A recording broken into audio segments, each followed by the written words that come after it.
السلام عليكم، مرحبا بكم في وصفة جديدة في مطبخ أم هاجر. نتمنى تكونوا كاملين بخير وعلى خير نتوما كتشاهدوا هذا الفيديو.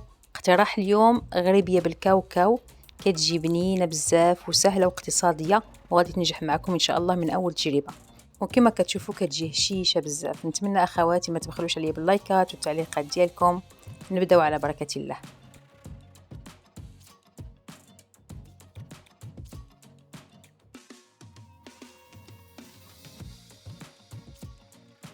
في المقادير كنحتاج 200 غرام ديال الزبدة تكون بحرارة المطبخ. كنضيف لها السكر حبيبات، عندي هنا كأس قل ربع ما يعادل 130 غرام. كنضيف كيس ديال سكر فانيلا ما يعادل 7.5 غرام، وقبصة ديال الملح. كنخلط الكل جيدا، وباش تنجح معنا الغريبية ضروري في هذه المرحلة نخدموها مزيان حتى نحسو داك السكر داب والخليط ولا لنا على شكل كريمي.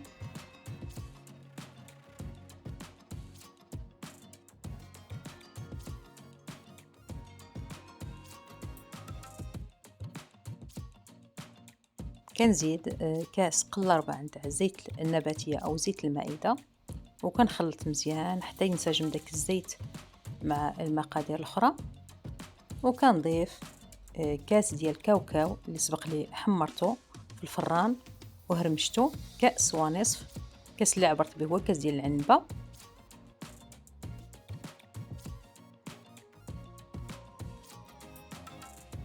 وفي الاخير كنزيد واحد الكيس ديال خميره الحلويات ما يعادل 11 غرام، ونزيد الدقيق تدريجيا، ما نقصحوش العجينه نديروها شويه مرخوفه بحال العجينه ديال الصابلي باش تنجح معنا الغريبيه.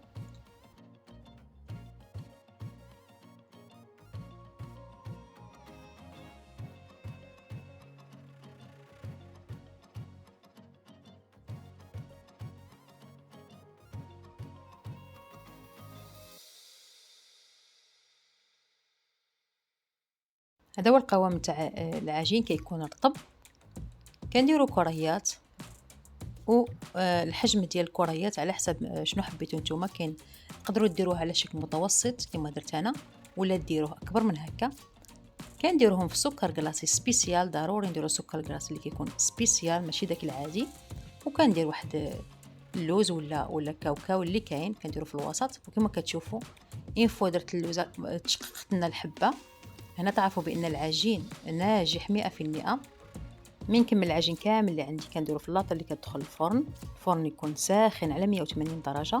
كنشعل عليها من الفوق في البدايه حتى تشقق كامله، عاد نهودها لتحت ونخليها تكمل الطياب ديالها.